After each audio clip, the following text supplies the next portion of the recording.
মহান আল্লাহ সুবহানাহু ওয়া তাআলার দরবারে অসংখ্য অগণিত শুকরিয়া জ্ঞাপন করছি যে আল্লাহ সুবহানাহু ওয়া তাআলা আমাদের সকলকে দয়া করে মায়া করে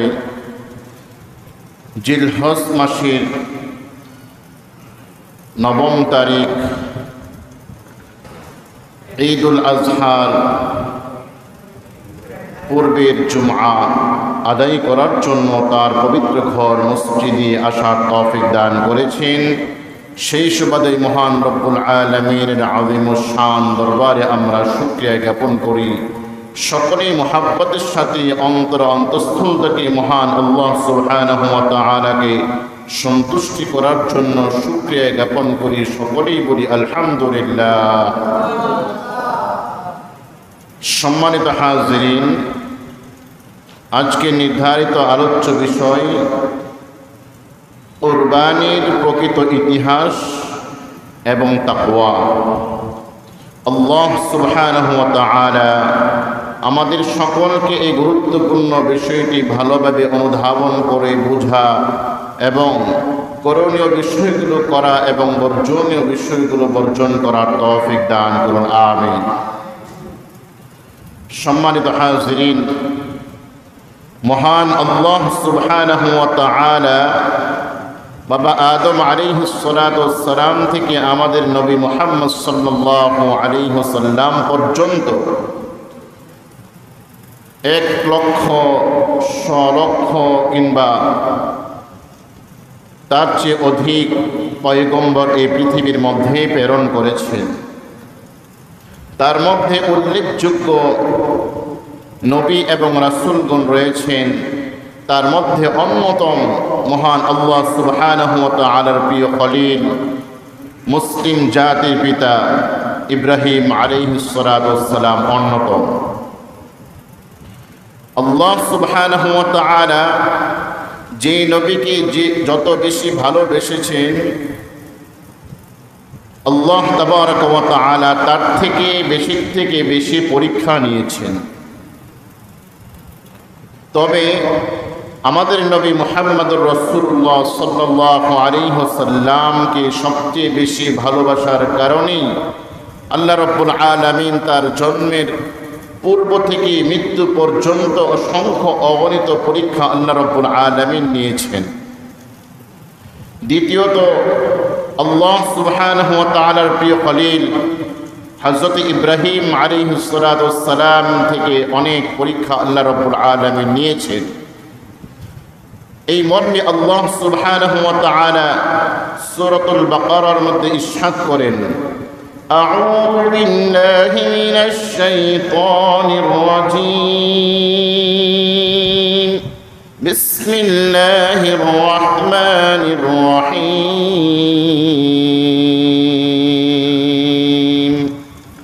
وَإِذِ ابْتَلَى إِبْرَاهِيمَ رَبُّهُ بِكَلِمَاتٍ فَأَتَمَّهُنَّ قَالَ إِنِّي جَاعِلُكَ لِلنَّاسِ إِمَامًا قَالَ وَمِنْ ذُرِّيَّتِي قَالَ لَا يَنَالُ عَهْدِ الظَّالِمِينَ। আল্লাহ রাব্বুল আলামিন এই আয়াতে কারিমার মধ্যে ইরশাদ করেন, ওয়াইয ইবতালা ইব্রাহিমা রাব্বুহু বিকালিমাতিন ফাআতাম্মাহুন্না। আর যখন তার প্রতিপালক ইব্রাহিম আলাইহিস সালাতু ওয়াস সালাম থেকে অনেক পরীক্ষা নিয়েছেন, তারপর ইব্রাহিম আলাইহিস সালাতু ওয়াস সালাম তার প্রতিপালকের প্রত্যেকটা পরীক্ষায় তিনি উত্তীর্ণ হয়েছেন, পাশ করেছেন, 100% পাশ করেছেন। قال إني جاعلك للناس إماما। আল্লাহ রাব্বুল আলামিন ইরশাদ করেন, হে ইব্রাহিম, নিশ্চয়ই আমি তোমাকে ইমাম বানাবো, জাতির ইমাম বানাবো। قال إني جاعلك للناس إماما قال لا ينال عهد الظالمين قال ومن ذريتي আল্লাহ রাব্বুল আলামিন যখন বললেন হে ইব্রাহিম আমি তোমাকে জাতির ইমাম বানাবো, তখন ইব্রাহিম আলাইহিস সালাতু ওয়াস সালাম বললেন ক্বালা মিন যুররিয়াতি, আমার বংশদের মধ্য থেকেও আপনি এই সৌভাগ্য এই কাজটি আপনি করবেন, ইমাম বানাবেন। তখন আল্লাহ রাব্বুল আলামিন বললেন যে আমার ওয়াদা জালেম সম্প্রদায় পর্যন্ত পৌঁছে না। তাহলে এই আয়াত দ্বারা স্পষ্টভাবে প্রমাণিত যে আল্লাহ রাব্বুল আলামিন মুসলিম জাতির পিতা ইব্রাহিম আলাইহিস সালাতু ওয়াস সালাম থেকে অনেক পরীক্ষা নিয়েছেন। তার মধ্যে উল্লেখযোগ্য পরীক্ষা আল্লাহ রাব্বুল আলামিন তাকে আগুনের অগ্নিকুণ্ডে নিক্ষেপ করেছেন। তখন নমরুদ তাকে যখন আগুনে নিক্ষেপ করেছিলেন, তখন আল্লাহ রাব্বুল আলামিন সেই বিশাল অগ্নিকুণ্ড থেকে হযরত ইব্রাহিম আলাইহিস সালাতু ওয়াস সালামকে নিরাপত্তা দান করেছেন, আগুনকে ঠান্ডা শীতলতা বানিয়ে দিয়েছিলেন। আবার আল্লাহ রাব্বুল আলামিন তাকে নিজ মাতৃভূমি ছেড়ে তিনি সিরিয়ায় যেতে আদেশ করেছেন। এটাও আল্লাহ রাব্বুল আলামিনের একটি বড় পরীক্ষা ইব্রাহিম আলাইহিস সালাতু ওয়াস সালামের জন্য। এভাবে যখন হযরত ইব্রাহিম আলাইহিস সালাতু ওয়াস সালামের বয়স ৮৬ বছরে উপনীত হলো, তার কোনো সন্তানাদি নাই। একজন পিতা তার বিবাহের মাধ্যমে তার আশা আকাঙ্ক্ষা থাকে তার সন্তানাদি হবে, তার ভবিষ্যৎ প্রজন্ম পৃথিবীর জমিনে বিস্তৃত লাভ করবে। ঠিক তেমনি ভাবে ইব্রাহিম আলাইহিস সালাতু ওয়াস সালাম যখন তার বয়স ৮৬ বছর, তখন আল্লাহ রাব্বুল আলামিনের কাছে দোয়া করলেন রব্বি হাবলি মিনাস সালিহিন, হে আল্লাহ বয়স তো আমার কম হয়নি, ৯০ ছুঁই এই অবস্থা, আমার কোনো সন্তানাদি নাই, আমার স্ত্রী হলো ২ জন, দয়া করে মায়া করে আমাকে একজন নেককার সন্তান দান করো। এই দোয়া যখন ইব্রাহিম আলাইহিস সালাতু ওয়াস সালাম আল্লাহ রাব্বুল আলামিনের কাছে দোয়া করলেন, তখন আল্লাহ রাব্বুল আলামিন তার দোয়াকে কবুল করে নিলেন। আল্লাহ রাব্বুল আলামিন তার দ্বিতীয় স্ত্রী হাজেরা আলাইহাস সালাতু ওয়াস সালামের গর্ভে সন্তান দান করলেন। তার থেকে যখন সন্তান পৃথিবীর জমিনে ভূমিষ্ঠ হলো, আল্লাহ রাব্বুল আলামিন ইব্রাহিম আলাইহিস সালাতু ওয়াস সালামকে জানিয়ে দিলেন ফাবাশশারনাহু বিগুলামিন হালিম, যে আমি তাকে একজন পুত্র সন্তান দান করলাম, একজন ধৈর্যশীল সহনশীল হিকমতওয়ালা প্রজ্ঞাময় সন্তান দান করলাম। যখন সন্তান ভূমিষ্ঠ হলো, তখন আল্লাহ রাব্বুল আলামিনের আরেকটি পরীক্ষা। আল্লাহ রাব্বুল আলামিন বলল হে আমার খলিল ইব্রাহিম, তুমি তোমার স্ত্রী এবং নবজাত এই শিশু বাচ্চাকে এমন একটি ভূমির মধ্যে রেখে আসো যেখানে কোনো মানুষ নেই, খাবার নেই, খাদ্য নেই, চতুর্পাশে পাহাড়, বন, জঙ্গল ইত্যাদি। নির্দিষ্ট কোনো নাম তিনি বলেননি। তখন আল্লাহ রাব্বুল আলামিন নিয়োজিত ফেরেশতা জিবরাইল আলাইহিস সালাতু ওয়াস সালামের মাধ্যমে সেই মক্কাতুল মুকাররমা যেখানে কাবা রয়েছে, সেখানে সুদূর সিরিয়া থেকে অনেক দিন যাত্রা করে সফর করে আল্লাহ রাব্বুল আলামিনের প্রিয় খলিল ইব্রাহিম আলাইহিস সালাতু ওয়াস সালাম তার প্রিয় পুত্র সন্তান ইসমাঈল এবং তার প্রিয়তমা হাজেরা আলাইহিস সালাতু ওয়াস সালামকে সেখানে রেখে আসেন। বৃদ্ধ বয়সী সন্তান পেয়ে ওই সন্তানকে কোলে নেবে, তার চোখে শীতলতা হবে, সামনে থাকবেই, এই বিষয়টা তিনি ত্যাগ করলেন আল্লাহ রাব্বুল আলামিনের হুকুম বাস্তবায়ন করার জন্য। বাস ওই সন্তান এবং তার স্ত্রীকে সেই মক্কাতুল মুকাররমায় কাবা ঘরের কাছে রেখেছিলেন। আর সেই কাবাঘর তো আজকের কাবাঘর ওই রকম কোনো কিছুই ছিল না, একেবারে সমতল মাটি, কাঁটাযুক্ত বন জঙ্গল ইত্যাদি ছিল। যখন আল্লাহ রাব্বুল আলামিন হুকুম করলেন, ইব্রাহিম আলাইহিস সালাম সাথে সাথে বাস্তবায়ন করলেন। আর ইসমাঈল আলাইহিস সালামকে এবং তার প্রিয়তমা হাজরা আলাইহিস সালামকে রেখে তিনি তার প্রথম স্ত্রী সারার কাছে চলে আসলেন। সেখানে থাকারও অনুমতি নাই, যে ইব্রাহিম আলাইহিস সালাম সেখানে থাকবেন সেটারও অনুমতি নেই, শুধু মাঝে মাঝে সেখানে দেখাশোনা করার জন্য যেতেন। এভাবে ইব্রাহিম আলাইহিস সালাম তার পুত্র ইসমাঈল আলাইহিস সালাম বড় হতে লাগলো।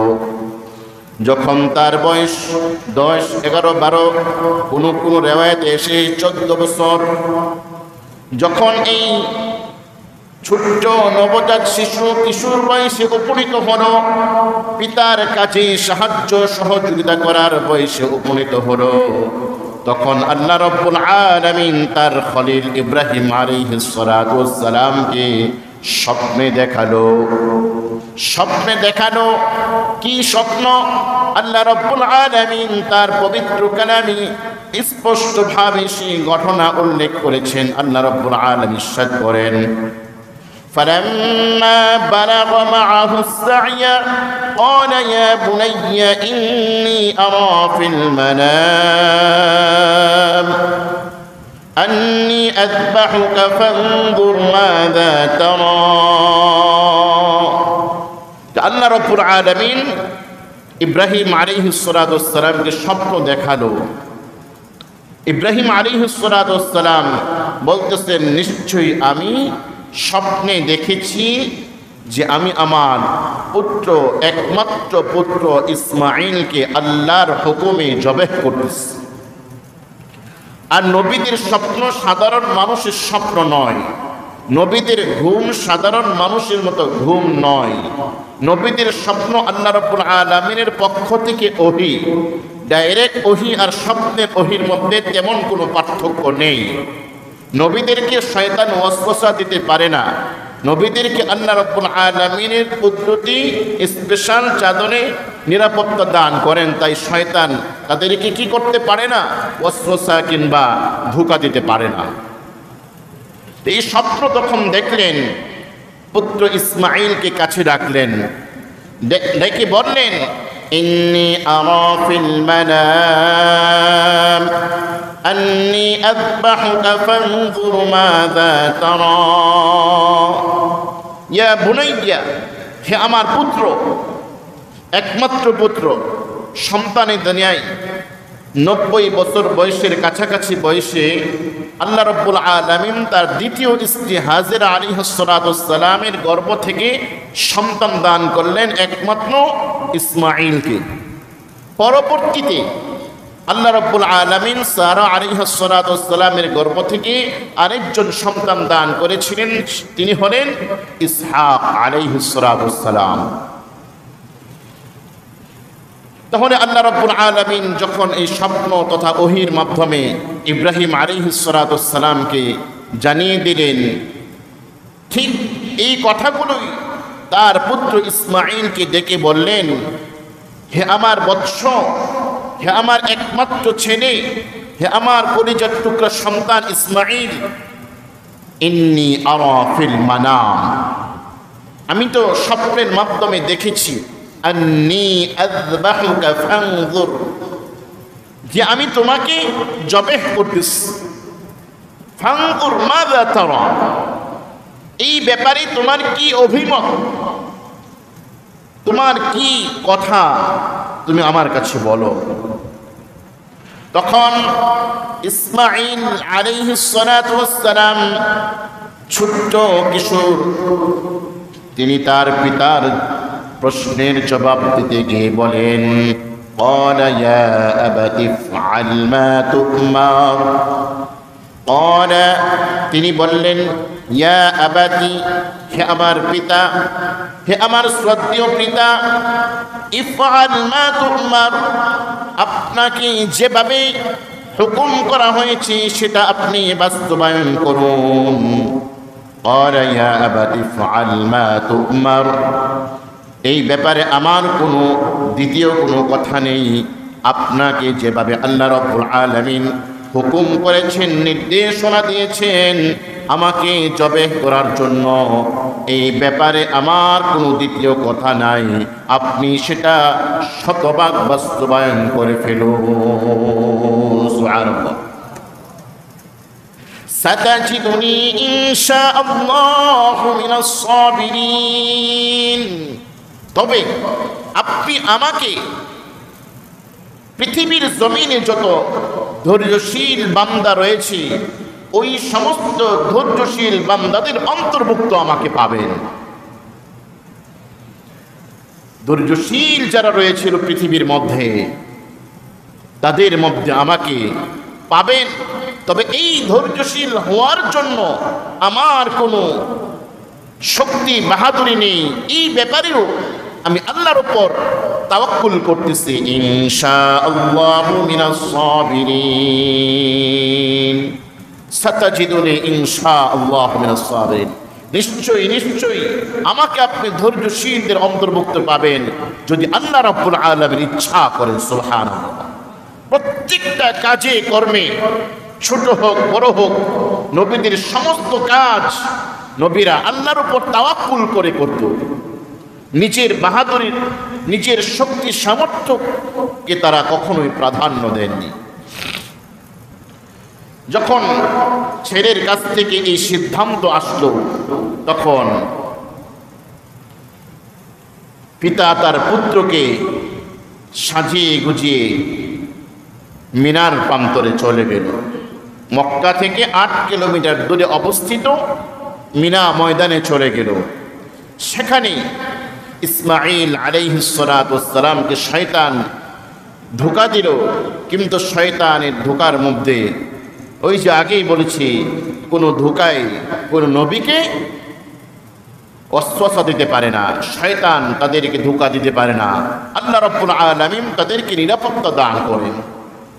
মিনার প্রান্তরে যখন চলে গেল ইসমাঈল আলাইহিস সালাতু ওয়াস সালাম, তার পিতা তার সামনে ধারালো ছুরি। চিন্তার বিষয় যে পিতার ধারালো ছুরির নিচে তার সন্তান, একমাত্র সন্তান জবেহ হবে। আল্লাহ রাব্বুল আলামিন স্বপ্নের মাধ্যমে তাকে দেখালেন। ডাইরেক্ট নির্দেশনা আল্লাহ রাব্বুল আলামিন দিলেন না। আল্লাহ রাব্বুল আলামিন যদি ডাইরেক্ট ওহীর মাধ্যমে দিতেন সেটা বাস্তবায়ন করা 100% ছিল, কিন্তু স্বপ্নের মাধ্যমে দেয়ার হিকমত আলাদা। দেখতেছেন আল্লাহ রাব্বুল আলামিন যে আমার খলিল, আমার বন্ধু ইব্রাহিম আমার এই কথাটা কি, আমার এই হুকুমকে বাস্তবায়ন করে কিনা। আল্লাহর ইচ্ছা কিন্তু জবেহ না, আল্লাহর ইচ্ছা কিন্তু হুকুমটা সে শতভাগ বাস্তবায়ন করে কিনা। সুবহানাল্লাহ। ইব্রাহিম আলাইহিস সালাতু ওয়াস সালাম তার সন্তান ইসমাঈলকে চোখ বাঁধলেন, হাত পা রশি দিয়ে বেঁধে নিলেন। এই অবস্থায় ইসমাঈল আলাইহিস সালাতু ওয়াস সালাম ডাক দিয়ে বলেন, হে আমার প্রিয় পিতা, আমার শরীরের জামা খুলে নিন। আমাকে যখন জবেহ করা হবে রক্ত প্রবাহিত হবে, এই রক্তগুলো শরীর থেকে প্রবাহিত হওয়ার পর জামার মধ্যে লাগবে। আর এই রক্ত মাখা জামা যখন আমার মা হাজেরার সামনে নিয়ে যাবেন তখন আমার প্রিয় মা রক্ত দেখে কষ্ট অনুভব করবে, কষ্ট পেয়ে যাবে। আপনি আমার শরীরের জামা খুলে নিন। শরীর থেকে জামা খোলা হলো, হাত পা রশি দিয়ে বাঁধা হলো। কেন কেন? জবেহ তো একটা কষ্টকর বিষয়। ইসমাঈল আলাইহিস সালাতু ওয়াস সালাম নিজেকে পিতার সামনে আল্লাহর হুকুম বাস্তবায়ন করার ক্ষেত্রে সাহায্য করতেছেন। আমার হাত পা আপনি বেঁধে নিন, আপনার চোখগুলো প্রয়োজনে বেঁধে নিন। আপনার পুত্র একমাত্র আমি, আমাকে জবেহ করার ক্ষেত্রে আপনার চোখের সামনে আমার চেহারা বেশি উঠবে। আপনি নাও জব করতে পারেন, যদি না করেন আল্লাহর হুকুম লঙ্ঘন হবে। তখন ইব্রাহিম আলাইহিস সালাতু ওয়াস সালাম তার চোখ কিছুটা বেঁধে নিলেন। ছুরি দাঁড়ালো, 100% দাঁড়ালো ছুরি। যখন ইব্রাহিম আলাইহিস সালাতু ওয়াস সালাম তার সন্তান ইসমাঈলের গলার মধ্যে ছুরি রাখলেন, জিবরাইল আলাইহিস সালাতু ওয়াস সালাম আল্লাহ রাব্বুল আলামিনের কাছে আবেদন করলো, ইয়া রাব্বুল আলামিন, পৃথিবীর জমিনে তাওহীদবাদী যত বান্দা বান্দি আছে তাদের অন্যতম হচ্ছে ইব্রাহিম এবং ইসমাঈল আলাইহিমাস সালাতু ওয়াস সালাম। যদি আজ পিতার হাতে পুত্র জবে হয়ে যায়, তাহলে কিয়ামত পর্যন্ত সমস্ত মানুষের উপর বিধান জারি হয়ে যাবে পিতার হাতে পুত্র জবে করার। দয়া করে মায়া করে আপনি ইব্রাহিম আলাইহিস সালাতু ওয়াস সালাম এবং ইসমাঈল আলাইহিস সালাতু ওয়াস সালামের উপর আপনি রহম করুন। আল্লাহ রাব্বুল আলামিন তখন জিবরাইল আলাইহিস সালাতু ওয়াস সালামকে ডাক দিয়ে বললেন, হে জিবরাইল, তুমি আমার কাছে আবেদন করছো, আমি তো সব দেখতেছি। যখন ছুরি চালিয়ে দেওয়া হলো, দেখা গিয়েছে ছুরির ওপর আল্লাহ রাব্বুল আলামিনের হুকুম চলে আসলো, হে ছুরি, তোমার কাজ হচ্ছে কর্তন করা। আমি তোমার উপর হুকুম জারি করলাম, তুমি ইসমাঈলের গলার একটি পশম পর্যন্ত কর্তন করতে পারবে না। সুবহানাল্লাহ। যেমনি ভাবে আগুনের উপর হুকুম ছিল, হে আগুন, কুলনা ইয়া নারু কুনি বারদাও ওয়া সালামান আলা ইব্রাহিম, আগুন তুমি আমার সৃষ্টি। নমরুদ আগুনই বিশাল অগ্নিকুণ্ড সৃষ্টি করেছে, তার মধ্যে ইব্রাহিমকে ফেলে দেওয়া হয়েছে। আগুনের উপর আল্লাহ রাব্বুল আলামিন কি হুকুম ছিল? বারদাও ওয়া সালামান আলা ইব্রাহিম, ইব্রাহিমের জন্য শান্তিদায়ক হয়ে যাও। ওই হুকুমটা আল্লাহ রাব্বুল আলামিন ছুরির উপর জারি করে দিল, হে ছুরি, তোমার যে কাটার ক্ষমতা এটা তুমি বন্ধ করে ইসমাঈলকে যখন কাটবে, কাটার জন্য প্রস্তুতি নেবে, গলার মধ্যে চালাবে, তোমার কোনো ক্ষমতাই নাই ইসমাঈলের পশম কর্তন করা। সুবহানাল্লাহ। আল্লাহ রাব্বুল আলামিন জিবরাইল আলাইহিস সালাতু ওয়াস সালামকে জান্নাত থেকে একটি দুম্বা পাঠিয়ে দেওয়ার হুকুম করলো, আর এদিক দিয়ে পিতা তার পুত্র ইসমাঈলের গলার মধ্যে ছুরি চালিয়ে দিল, কিন্তু গলার চামড়া কাটতেছে না। কি ব্যাপার, কি ব্যাপার, এত ধারালো ছুরি! তিনি গুসায় সেই ছুরি আছাড় দিল, এই ছুরিকে পাথরের উপর আঘাত করলো, ধারালো ছুরির আঘাতে পাথর দ্বিখণ্ডিত হয়ে গেল। আল্লাহু আকবার। ছুরির কোনো ক্ষমতা নাই, মানুষের কোনো ক্ষমতা নাই, সব কিছুর ক্ষমতার মালিক কে? আল্লাহ সুবহানাহু ওয়া তাআলা। মুহতারাম হাজিরিন, আবার যখন ছুরি নিল ইব্রাহিম আলাইহিস সালাতু ওয়াস সালাম, ওয়ানাদাইনাহু আইয়া ইব্রাহিম, এভাবে আল্লাহ রাব্বুল আলামিন ইব্রাহিম আলাইহিস সালাতু ওয়াস সালামকে উদ্দেশ্য করে ডাক দিল। আর ওদিক দিয়ে জিবরাইল আলাইহিস সালাতু ওয়াস সালাম জান্নাত থেকে দুম্বা এনে দুজনের চোখ বাঁধা, কিছুই তারা দেখতেছে না, শুধুমাত্র ছুরি চালাচ্ছে। ইসমাঈল আলাইহিস সালাতু ওয়াস সালামকে জিবরাইল আলাইহিস সালাতু ওয়াস সালাম সরিয়ে দিল, দুম্বাকে ইসমাঈল আলাইহিস সালাতু ওয়াস সালামের জায়গার মধ্যে রেখে দিল।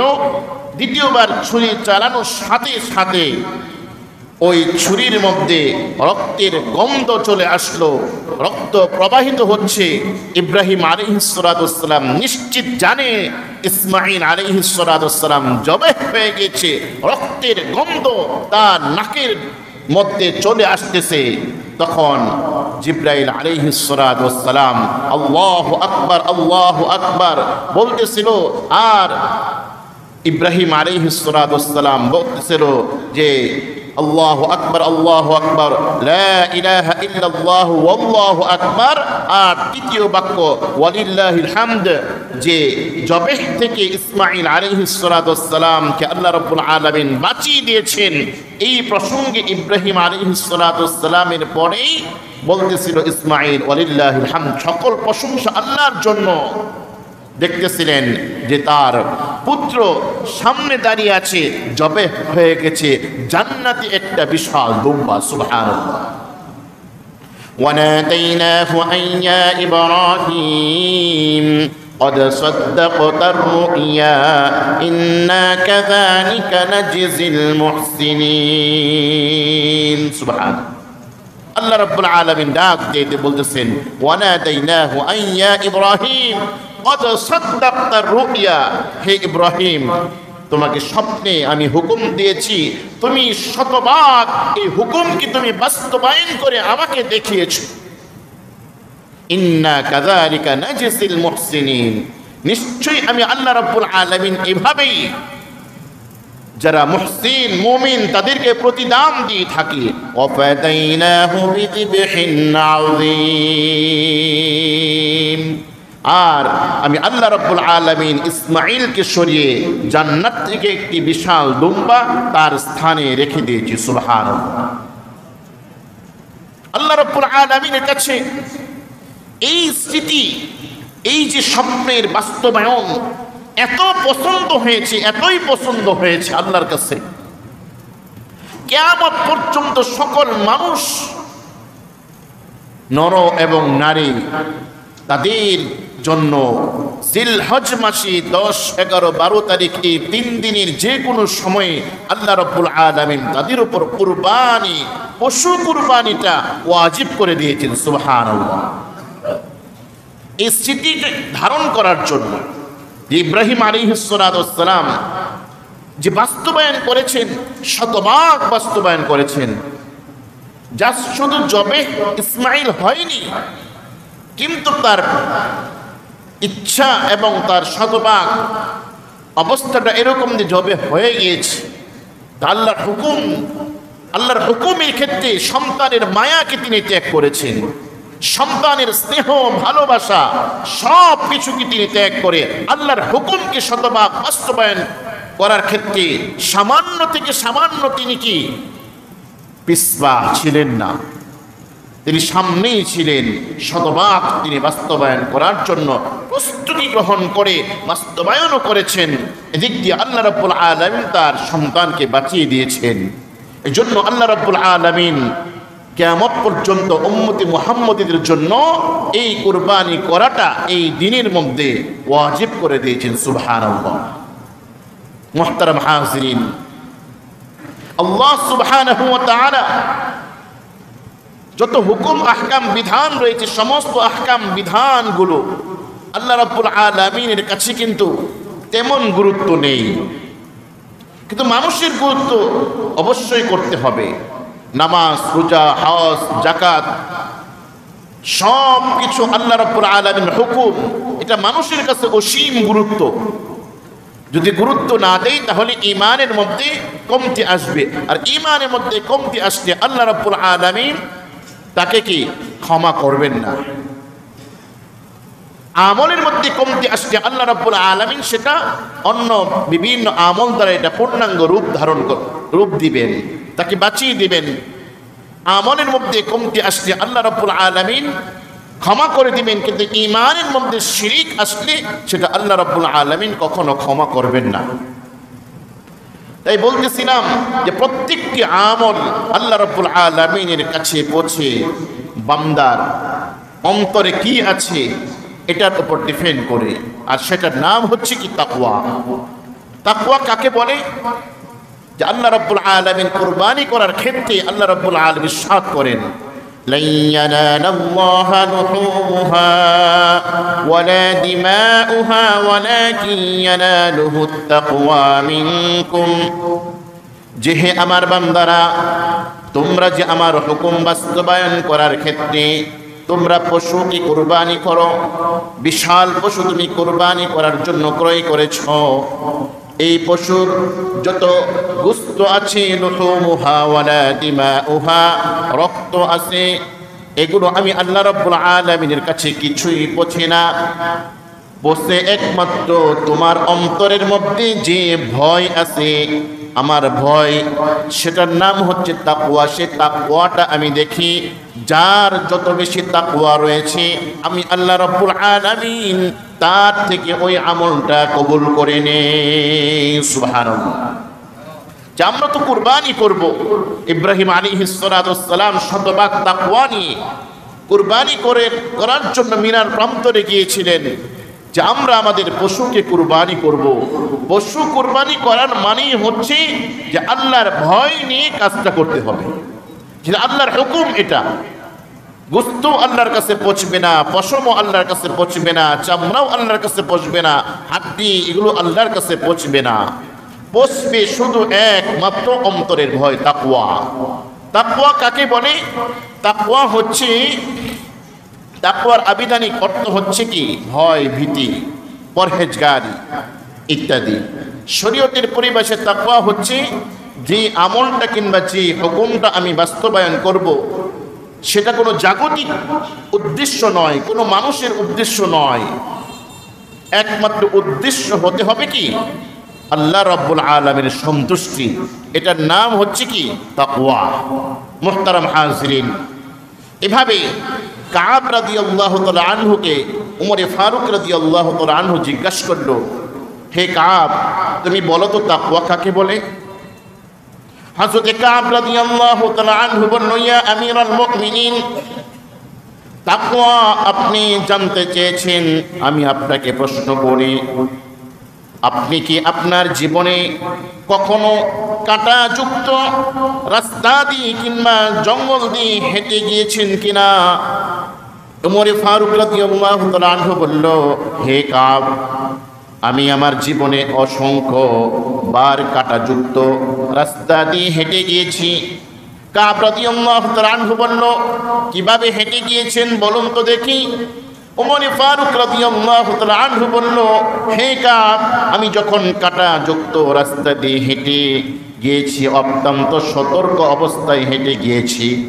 আমার পায়ের নিচে কাটা, ডানে কাটা, বামে কাটা, সামনে কাটা, এমনভাবে আমি হেঁটে গিয়েছি, কোনো কাটার যে সম্মুখ পান রয়েছে, ওই কাটার কোনো আসর যেন আমার শরীরের মধ্যে না লাগে, আমার শরীর কেন আমার কাপড়ের মধ্যে না লাগে।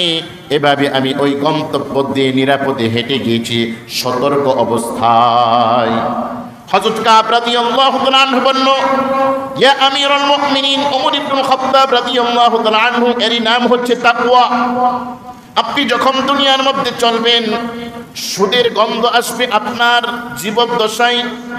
এভাবে একটি আমল করবেন আপনি, মানুষকে দেখানোর ভাব আসবে আপনার মনের মধ্যে। এগুলো সমস্ত কিছু ত্যাগ করে যখন ওই কাজটা করতে আপনি যাবেন, ওই সময় আপনার সমস্ত ভাবনা ত্যাগ করে একমাত্র ভাব থাকতে হবে, একমাত্র সন্তুষ্টি থাকতে হবে আল্লাহ রাব্বুল আলামিনের। এটাই হচ্ছে তাকওয়া। আমি যে কাজ করব, ছোট হোক বড় হোক, আমার অন্তরের মধ্যে এবং জবানের মধ্যে এটাই থাকবে যে আমি আল্লাহর জন্য করতেছি। قل إن صلاتي ونسكي ومحياي ومماتي لله رب العالمين। হে আমার হাবিব, তুমি বলো, আমার নামাজ, আমার জীবন, আমার মরণ, আমার কুরবানি, আমার সব কিছু লিল্লাহি রাব্বিল আলামিন, যে আল্লাহ রাব্বুল আলামিনের জন্য। সুবহানাল্লাহ।